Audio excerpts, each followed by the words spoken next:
Good morning, all. I hope you slept well. My asthma's on fire, but ain't nothing gonna prevent me from going to work. I'll bring my breathing treatment with me. That's the thing with me. I just don't stop. I always get up. I always put my feet to the floor, and I hit the pavement. I don't care what obstacles and dead ends I hit. It's never gonna stop me.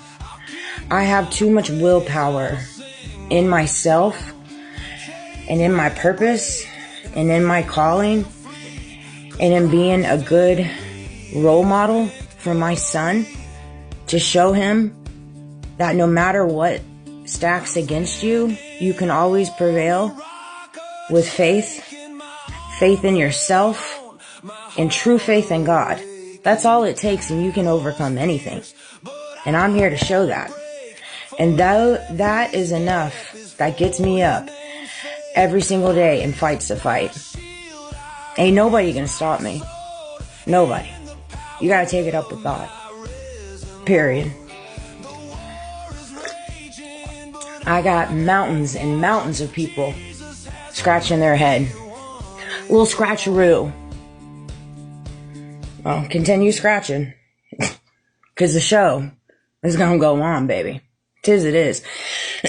You can't bully somebody that doesn't care.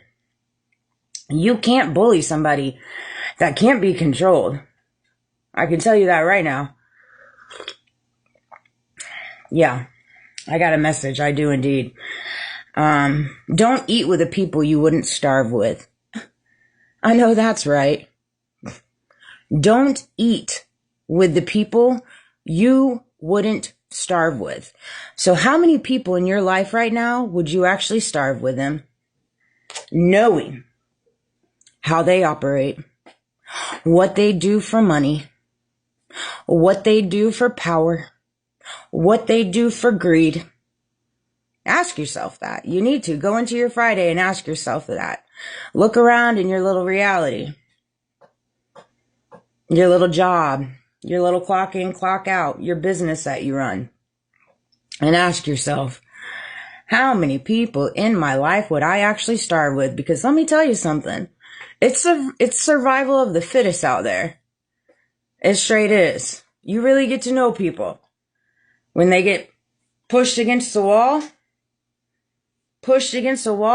and they gotta land on 10 toes, morals, values, ethics, truth, honesty, accountability, they're like, no. No, we don't want none of that. No, we'll go with you. We'll go with you. And it's so crazy. I see it so much throughout my day. He who is in me, not in money. That's what came to me. Misconceptions about money and faith. I spend a lot of time in this because I'll tell you why. Because I see so many faithful religious people misusing this. And it's what's steering the world wrong. It is. It straight is, because you're misguiding these people.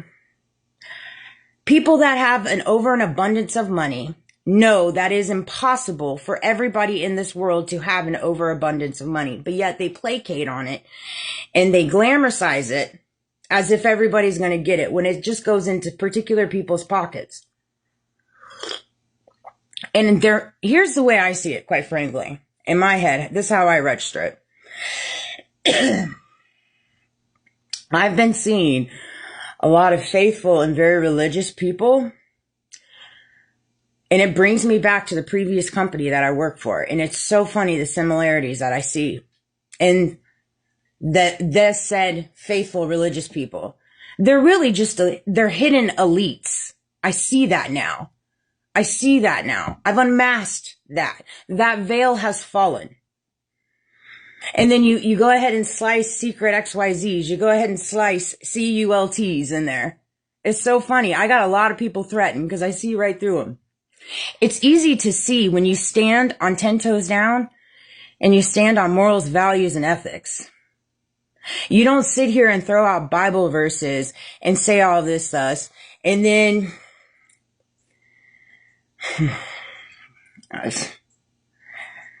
make money at the forefront of your day. Straight up. Straight up. It's freaking nuts.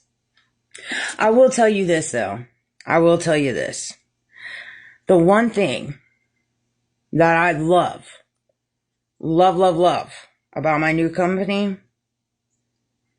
is their accountability. When it comes to holding vendors accountable, when it comes to holding contracts, when it comes to holding work that's done and integrity in the work, that's cool. I stand on it. I love it. I love that. I love that factor of it. We're going to leave it right there.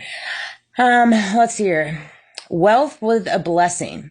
Equating wealth with a blessing. Many assume money equals God's favor.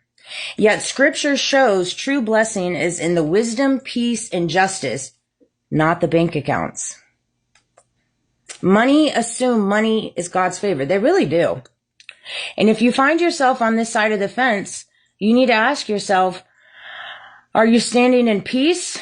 Are you standing in wisdom? And then are you standing on justice on how you receive that money in your bank? Do you feel like God's blessing you with it and you're doing right by it? You know? Masking greed as stewardship. And again, I know that there's a lot of different businesses and organizations out there that give back. And they do a lot. And we're very grateful for that, right? But like, it blows my mind that nonprofits make profit too. It blows my mind in reference to the 10 million with Poppy D and how that's never been, anybody said anything about it. It just swept under the rug.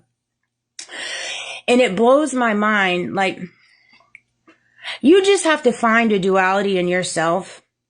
Like, what makes you feel good? And I'm just trying to wrap my head around the fact of, say for example, and this is why they won't let me get any money. They won't let me get any of the money that is rightfully mine.